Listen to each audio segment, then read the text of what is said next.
Everyone, welcome back to my channel conscious লাইফস্টাইলের নতুন আরও একটি গল্প কথায় তোমাদেরকে অনেক অনেক স্বাগতম। বড়দের প্রণাম এবং ছোটদেরকে অনেক অনেক ভালোবাসা। আর আমার গল্পটা এখন থেকেই শুরু করছি। এখন ঘড়ির কাঁটায় বেজে গেছে প্রায় 8:30 মতো।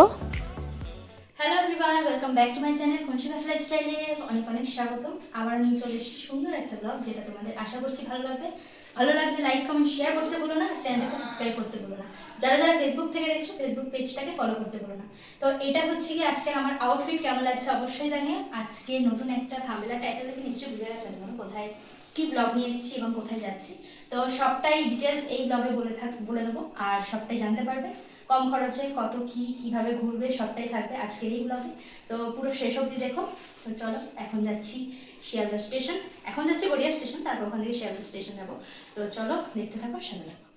কনশিকাস লাইফস্টাইল আজ তোমাদের একটি নদীর গল্প শোনাবে, যেই নদী বড়ই চঞ্চলা। পাহাড় থেকে নেমে সে ছুটে যাচ্ছে খুবই জোরে। কোথাও সে শান্ত, আবার কোথাও সে অশান্ত। এই নদীতে তৈরি হয়েছে ছোট ছোট ঝোড়া, আবার তৈরি হয়েছে natural swimming pool.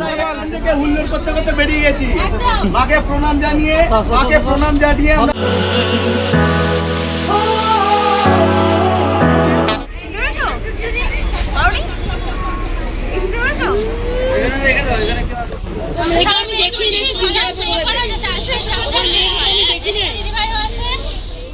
Attention of the passengers. Train number 34550 Sharda Canning Local will leave platform number 13.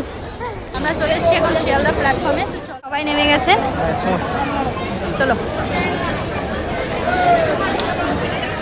যেই সুইমিং পুলে আপনি গা ভাসিয়ে সাঁতার কেটে কাটিয়ে দিতে পারবেন বেশ কিছু সুন্দর মুহূর্ত। আর এই নদী ভাগ করেছে দুই রাজ্যকে, একদিকে বাংলা আর অন্যদিকে সিকিম। আর এদিকে আমরা এই মুহূর্তে নেমে পড়েছি শিয়ালদা স্টেশনে, যেখানে প্রচুর মানুষের আনাগোনা। কেউ যাচ্ছে নিজেদের পেটের আহার জোগাড় করতে, আবার কেউ বা যাচ্ছে নিজেদের ব্যস্ত সময়টাকে একটু সুন্দর করে তোলার জন্য ঘুরতে। এদিকে তোমাদের সাথে কথা বলতে বলতে আমাদের কিন্তু ট্রেন দিয়ে দিয়েছে দার্জিলিং মেল। আর এখন ঘড়ির কাঁটার সময় হচ্ছে 10:15। আর স্ক্রিনে বেশ কিছু এনজিপি যাওয়ার ট্রেনের নাম আমি দিয়ে দিচ্ছি, তোমরা চাইলে দেখে নিতে পারো।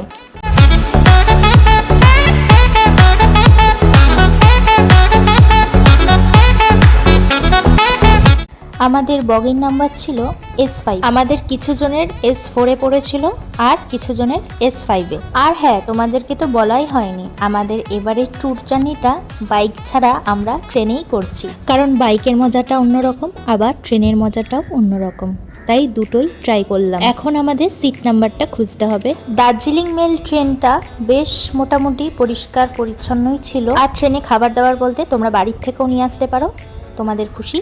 আর তোমরা ট্রেনেও অনেকে ওঠে, তাদের থেকেও বুকিং করে নিতে পারো, এবং যে কোনো স্টেশন থামার পর তোমরা স্টেশন থেকেও খাবার দাবার কিনে নিতে পারবে। এদিকে তোমাদের সাথে কথা বলতে বলতে ঠাকুরের নাম করে আমাদের ট্রেন অনেকক্ষণ আগেই ছেড়ে দিয়েছে আমাদের লোকেশনে যাওয়ার উদ্দেশ্যে। এই মুহূর্তে আমাদের ট্রেন দমদম স্টেশন পেরিয়ে যাচ্ছে দক্ষিণেশ্বর ব্রিজের ওপর থেকে। আর এই রাতের সৌন্দর্যটা এক নিমিষে যেন মনটাকে কেড়ে নিল।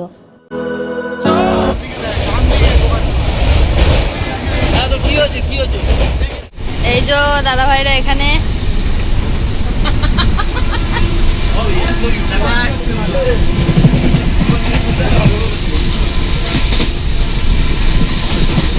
একা একা লুকিয়ে লুকিয়ে চুরি চুরি করে খাচ্ছে। আসো না। আজকের রাতটা আমরা গরম গরম বিরিয়ানি দিয়েই পার করে দেব, কারণ আমরা বাড়ির থেকেই বিরিয়ানি বানিয়ে নিয়ে এসেছিলাম। আর এটা আমার শাশুড়িমার হাতের স্পেশাল বিরিয়ানি।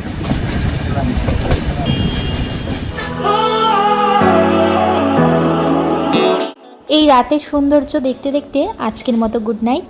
আবারও দেখা হবে পরের দিন সকালে।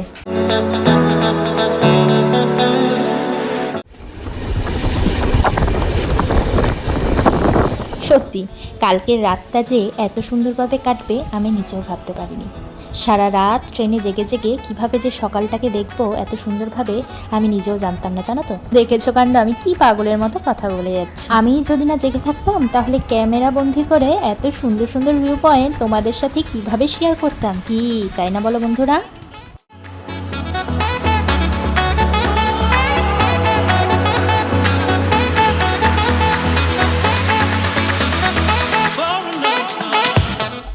এখন ঘড়ির কাঁটায় বেজে গেছে 6টা 2, আর এদিকে কিন্তু সবাই ঘুমাচ্ছে আর আমি কিন্তু জেগে একভাবেই বসে আছি কালকে রাত থেকে জানলার ধারে, আর বসে বসে প্রাকৃতিক সৌন্দর্যকে অনুভব করছি মন দিয়ে।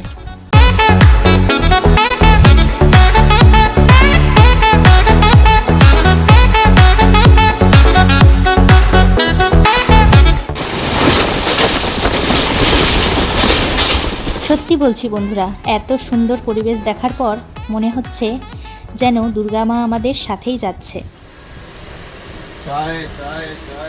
এখন আমাদের ট্রেনটি একটি স্টেশনে এসে থেমেছে, আর ঘুম থেকে উঠে চোখ খোলার পরেই তোমরা কিন্তু গরম গরম চা পেয়ে যাবে এবং কফি ইত্যাদি আরও অনেক কিছুই। আমি কিন্তু এখানে গরম গরম একটি চা নিয়ে নিয়েছিলাম, দুধ চা।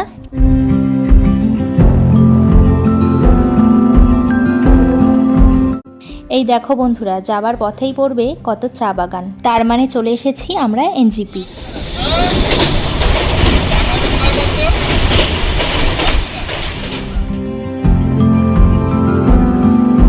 গুড মর্নিং, আজকে পরের দিন। তো এই যে আমরা সবাই নেমে পড়েছি।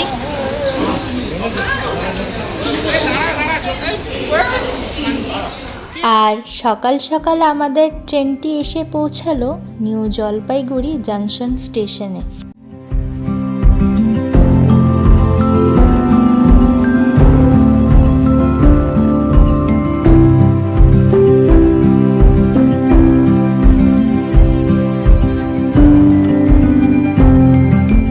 স্টেশনের সামনে এসে তোমরা প্রচুর গাড়ি অ্যাভেলেবেল পেয়ে যাবে, আর তোমাদের যদি আগের থেকে বুক করে রাখা কোনো গাড়ি থাকে তাহলে তো কোনো অসুবিধাই নেই, ওটা আরও ভালো। যেমন আমাদের ক্ষেত্রে আগের থেকে বুক করে রাখা আমাদের গাড়ি ছিল, যার জন্য আমাদের আর কোনো টেনশন ছিল না।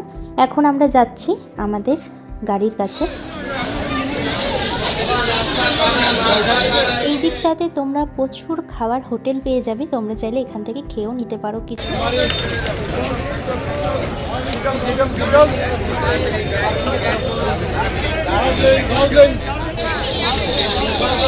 এই যে আমাদের ড্রাইভার দাদা।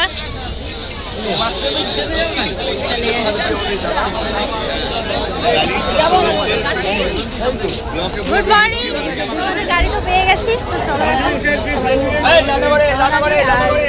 দেখলেই সোনা ধাপ্পা।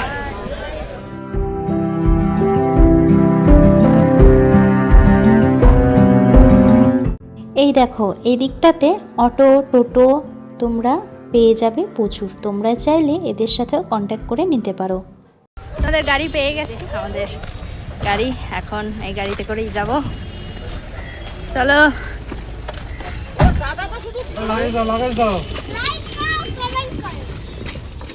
আমাদের গাড়ি ছেড়ে দিয়েছে আর সবাই বসে পড়েছি। এত কষ্ট হবে না, এত কষ্ট হবে না, গাড়িটা চলুক। সবাই বসে পড়েছে।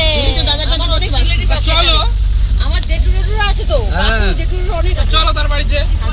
হ্যাঁ বলো, ঘুরে আসবো। আর নিউ জলপাইগুড়ি জাংশন স্টেশনের বাইরে থেকে আগে থেকে বুক করে রাখা 4 চাকা গাড়িতে আমরা এখন চলেছি মহানন্দা অভয়ারণ্যকে পেছনে ফেলে। আর জানো তো বন্ধুরা, এই ফার্স্ট টাইম ট্রেনে এতটা দূর জার্নি করে কোথাও ঘুরতে এসেছি, তাই নিজের অভিজ্ঞতা থেকে বলছি, এই পুরো জার্নিটা কিভাবে কাটবে তাও জানি না, কিন্তু এখন যতটুকু কাটালাম সত্যি বলছি ভীষণ সুন্দর জায়গা। তোমরা কিন্তু একবার ট্রাই করো সিকিম, এবং অবশ্যই এই জায়গাটির নাম তোমাদের লিস্টে রেখো। আমরা এখন গাড়ি থেকে নেমেছি কারণ প্রচুর জ্যাম রাস্তায়। এই দেখো না, এক বাচ্চার বাপ হয়ে গেছে, তাও বাচ্চার মতো ইয়ে করছে। এই জায়গাটির নাম হলো সেবক কালীবাড়ির মন্দির। তোমরা হয়তো অনেকেই কম বেশি এই জায়গাটির নাম শুনেছো। এই যে বিশাল মনুমেন্টটি দেখছো, তার উপরে কিন্তু মায়ের মন্দির। মায়ের মন্দিরের পাশ দিয়ে তিস্তা নদী ঘেঁষে যেই রাস্তায় গিয়ে চলেছে, আমাদের গাড়ি বুক করে দিয়েছিল এক্সপ্লোর ক্যারেডে ট্যুর অ্যান্ড ট্রাভেলস। আর এই দাদাভাইয়ের নাম হলো গৌতম দাদাভাই, যে তোমাদের দাদাভাইয়ের খুব কাছের বন্ধু বলতে পারো। স্ক্রিনে গৌতম দাদা ভাইয়ের ফোন নাম্বার দিয়ে দিচ্ছি, তোমরা চাইলে একটু কন্ট্যাক্ট করে নিতে পারো। এখানে কন্ট্যাক্ট করলে তোমরা খুব ভালো পরিষেবা পেয়ে যাবে যদি তোমাদের দাদা ভাইয়ের নামটা বলো তোমরা। আর তোমাদের দাদা ভাইয়ের নাম তো তোমরা কম বেশি সবাই জানো। আর তারপরেও যদি তোমাদের কোনো রকম প্রবলেম হয় তোমরা কিন্তু কমেন্টে আমাকে জানাতে পারো। হোটেল আদিত্যা, যেখানে আমরা এখন কিছু খেতে এসেছি। সবার প্রথমেই তোমাদেরকে হোটেল আদিত্যার মেনু কার্ডটা দেখিয়ে দিলাম, আর হোটেলটাও ঘুরিয়ে দেখিয়ে দিয়েছি সবার প্রথমেই। বেশ পরিষ্কার পরিচ্ছন্ন, নিট অ্যান্ড ক্লিন, কিন্তু সব থেকে বড় কথা হচ্ছে প্রচণ্ড কস্টলি। হোটেলের স্টাফদের সার্ভিসও ভালো ছিল না, তাও কিছু করার নেই, পেটে তো খিদে, তাই গরম গরম লুচি আর তার সাথে আলুর দম নিয়ে নিয়েছিলাম। আমরা এখন জ্যামে আটকে আছি, ওই যে ওই মাথা থেকে আর ওই মাথা অব্দি জ্যাম। আর এদিকে এত পরিমাণে গরম লেগেছে সবাই দেখো আলিপ লাইলা হয়ে গেছে। ওইদিকে তোমাদের দাদা ভাইও দেখো, কি গো গরম লেগে গেছে নাকি? দেখা যাক জ্যাম কখন ক্লিন হয়। তো চলো। তিস্তা নদী পেরিয়ে এবং কালিম্পং গেট পেরিয়ে আমরা এগিয়ে চলেছি সিকিমের এক অনন্য সুন্দর গ্রাম ঋষিখোলার উদ্দেশ্যে। পাহাড় দেখতে দেখতে এনজিপি থেকে 101 কিলোমিটার দূরে এবং কালিম্পং শহর থেকে 36 কিলোমিটার দূরে 2000 ফুট উচ্চতায় অবস্থিত এক সুন্দর গ্রাম ঋষিখোলাতে। খাচ্ছ বলো পাহাড়ে এসে? চাটা দেখাও একটু। এই যে পাহাড়ে এসে এরকম সুন্দর ভিউ পয়েন্ট, আর তার সাথে এই যে গরম গরম চা। ঋষিখোলার এই গ্রাম ঋষি নদীর তীরে অবস্থিত, তাই দেরি না করে আমরা সবাই মিলে চলে এসেছি নদীর বুকে কি কি দেখার রয়েছে তা দেখার জন্য এবং উপভোগ করার জন্য।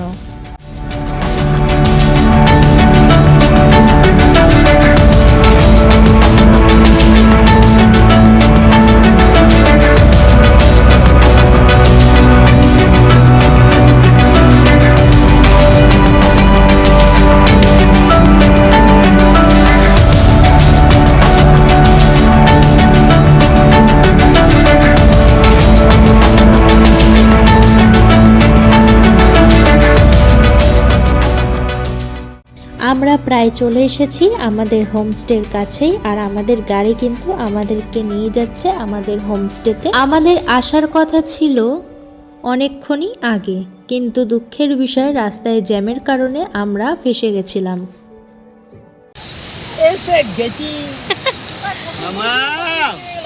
তুমি এসছো কোথায়? আমাদের হোটেল